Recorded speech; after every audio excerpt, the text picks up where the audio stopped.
మామ, వినాయక చవితి వస్తుంది కదా. లాస్ట్ ఇయర్ లాగే వినాయక చవితి సెలబ్రేట్ చేద్దామా?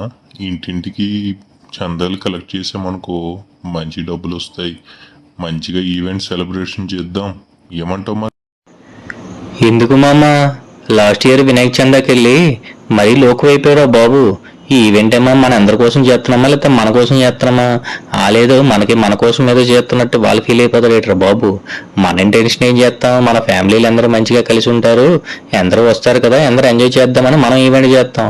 వాళ్ళు అనుకుంటారు వీళ్ళేదో డబ్బులు బాగా వస్తున్నాయి, వీళ్ళేదో ఏదో పెద్ద పెద్ద బిల్డింగ్లు కొనిస్తున్నారు ఈ డబ్బులతోనే అనుకుంటారు. దేవుడి డబ్బులు తేవడం ఏమైనా చేస్తాడు మామ. మరీ దారుణంగా ఉన్నారా బాబు. ఒకళ్ళు అంటారు వచ్చే ఫండ్స్ తోని రోడ్లు వేసేయచ్చు కదా అంటారు. ఏంటి మన సొసైటీలో అక్కడ రోడ్లు వేయడానిక మన చందాలు కలెక్ట్ చేసేది? మరీ దారుణంగా నీళ్ళు ఇచ్చే 100 రూపాయలు 1000 రూపాయలతోని వెళ్ళి రోడ్లు వేసేయమంటే ఎక్కడ నుంచి ఇచ్చేస్తాం రా బాబు. మరీ దారుణం. ఒక్కొక్కరు అయితే ఒకళ్ళు అంటారు మా నాన్న మీరు సూపర్ చేస్తున్నారు, ఈవెంట్ అనేది చాలా టైం స్పెండ్ చేస్తున్నారు, మీరు చాలాగా ఖాళీగా ఉన్నట్టున్నారే అని అంటారు. ఇదేంటిది, మనం ఒక మంచి జాబులు ఉన్నాయి, మనకు ఒక ఫ్యామిలీ ఉంది, అన్ని వదులుకొని చేస్తానేమో మీరు బాగా ఖాళీగా ఉన్నారే అని అంటున్నారు.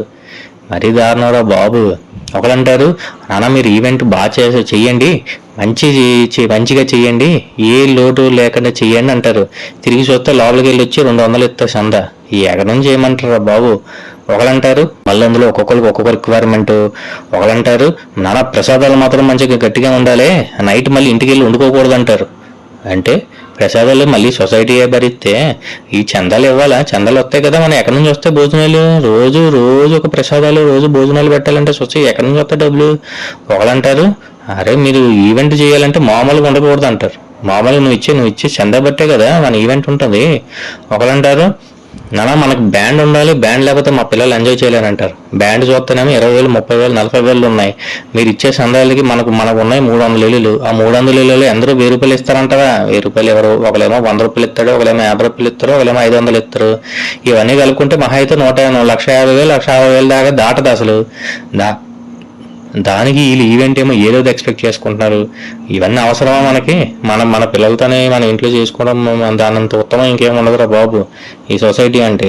ఏదైనా కొన్నాం అనుకో, సరే మన సొసైటీ కదా, ఈ డబ్బులతోనే ఏదైనా ఈసారి కొనుక్కొని నెక్స్ట్ టైం రెంట్లు తప్పుతాయి కదా అని మనం ఏదైనా కొంటాం. దానికి ఒకడొచ్చి అంటాడు ఇది ఎందుకు కొన్నారు, ఇది బ్రాండెడ్ కాదే అంటారు. ఇదేం బ్రాండ్, మంచి బ్రాండ్ కొనవలసిందే, జేబీఎల్ కొంటాం, జేబీఎల్ కొంటే బాగుంటుంది కదా అంటే అరే మనకు వచ్చే చందా పట్టే కదా మనం కొంటాం, దానికి మళ్ళీ బ్రాండెడ్ ఎక్స్పెక్ట్ చేస్తే మన డబ్బులు ఎక్కడి నుంచి వస్తాయి? నాకు అర్థం కాదురా బాబు. ఈ కమ్యూనిటీకి వద్దండం, మనం చేసే ఈవెంట్కి వద్దండం.